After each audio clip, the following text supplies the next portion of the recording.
Well, I'm not sure if this is on or not. Yeah, okay.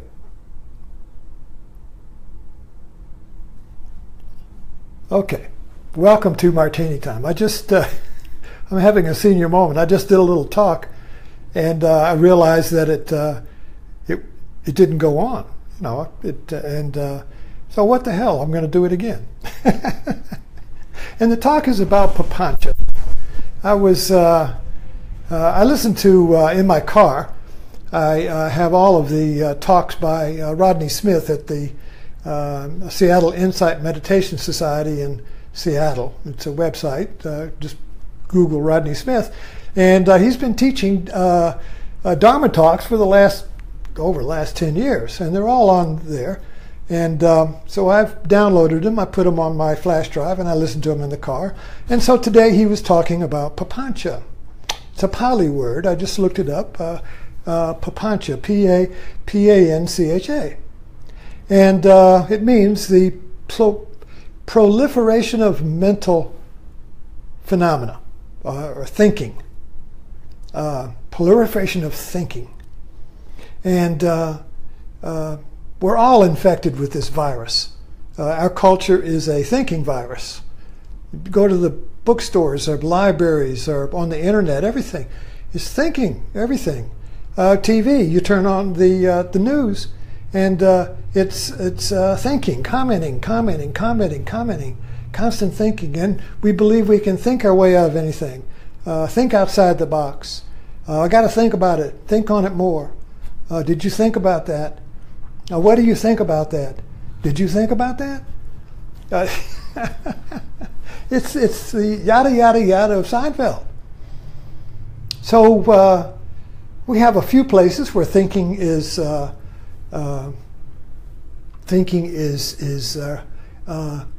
excluded.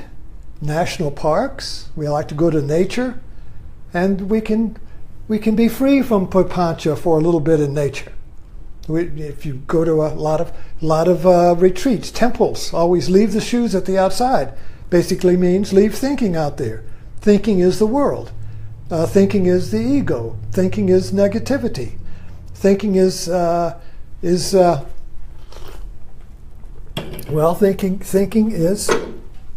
this. You see? So we try to get rid of thinking by thinking. Thinking gets energized. Thinking gets activated by being entangled with emotions. So if we have a negative emotion or feeling, we try to get rid of it by thinking. So thinking is our first responder. So if you have a rub or a hurt or a pain or any kind of negative state or feeling, dissatisfaction, uncomfortable, thinking comes rushing in with the bells going, it's slow farming, and it just comes in and starts going around and around and around the pain, trying to remove the pain, and it can't do it because they're two different dimensions, mind and body. So thinking basically gets entangled with emotions like a cat chasing its tail, and each reinforces the other. So you get into a vortex which goes into worry, anxiety, panic, wow, wow, wow, wow, wow, where the amplifier goes up against a microphone. So you can't stop it. Or to put two mirrors together and it goes to infinity, you see. So this Papancha is a great problem. And unfortunately, we think it's normal. We think everybody has this disease. It's the dis-ease of too much thinking. Now, this doesn't mean there's something wrong with thinking, that you need to stop thinking. No, that's not what this is about.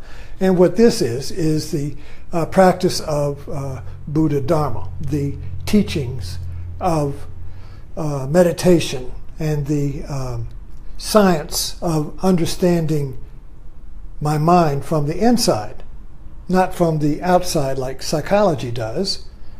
The Western study of the mind is as something objective.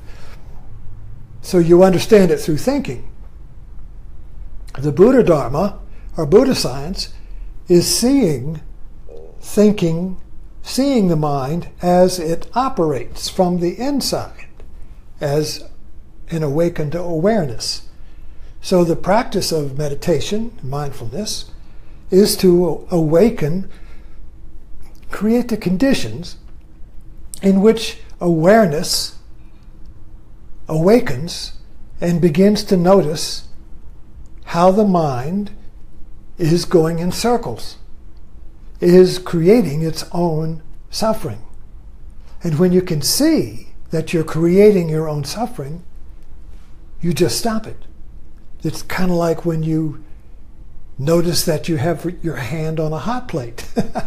Something's burning, something's burning. Oh, wow. Just the seeing that your hand's on the hot plate is not the action of thinking, oh, I think I should take my hand off the hot plate. No, the seeing and the action is one thing. Seeing or awareness or seeing or looking or knowing, you see, that is prior to thinking is action. Knowing or seeing, they're the same. Knowing or seeing and being or action are one. But thinking separates them. So now I, as a thinker, as an I, as a me, who is a thinker, thinks about what I should do. And this always involves choice. Should I do this or that? What's in it for me? This or that, you see. So thinking and choice in language and the grammar of language all go together to create a thinking zone that has lifted off of being, or the ground that is not thinking. So this whole practice is basically to restore ground, or to restore true nature, or to restore the unity of seeing or knowing and action. So when they come together, thinking is not part of the operation. You can think about something afterwards, you can communicate it, write it down, but the act, you see, of seeing is action. We all know this. If you create something, if you're writing or playing an instrument or doing dance or painting or whatever the creative act is, that creative act that is creating something that has not existed before is not being done by thinking. You can think about it later, talk about it to somebody, but the acting, the being of it, you see, and you know you're doing it when you're doing it, but it's being done to you. It's the feeling of life doing you instead of you doing life. So when we live in thinking, we feel like we're doing life. We have to do it. I'm the decider, says Trump. And Bush said it before, remember? That was his, I'm the decider. And Spicer said Trump is the ultimate decider. Well, the decider is the ego. It's somebody who is deciding to do something that will benefit him. Or so but when there is seeing or knowing that is also action, there's nobody there doing it. There's nobody separate from that. So if your hand's on the hot plate and you see it and you take your hand off, you see, there's nobody there saying, take your hand off the hot plate. You and the taking your hand off the hot plate are one. You see. So when the seeing is being, knowing is being, but thinking in our modern world has kind of like bridged itself, kind of like, it's kind of like wiggled its way in between knowing and being, and now it's kind of like the intermediary. And if you want to go to life, you have to go through thinking. And that's where we live as a thinker. So now the sense of me as the thinker is looking for the ground of my being in time. Tomorrow I'll be enlightened. Tomorrow I'll be happy. If I can just get that relationship or that job or whatever, I'll be happy then. I'll be complete then, you see. So what thinking is trying to do is to end the suffering of its own thinking and just to be present and be in unity with seeing and being, or action. Seeing and being are one, you see. So that's kind of like the Nike commercial. Just do it. Just do it is basically a spiritual commandment. Just when you see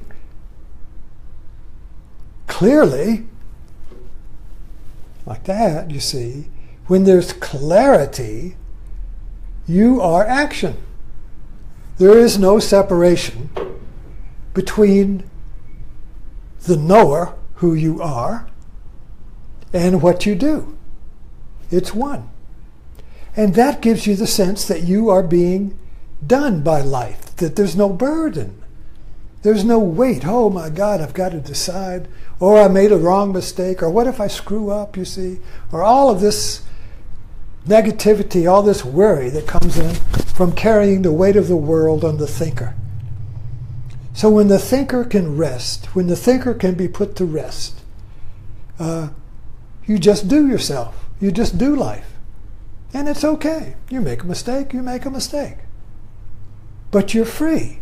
And so this is the real liberation. This is the real freedom. It's freedom from the tyranny of thinking. Papancha.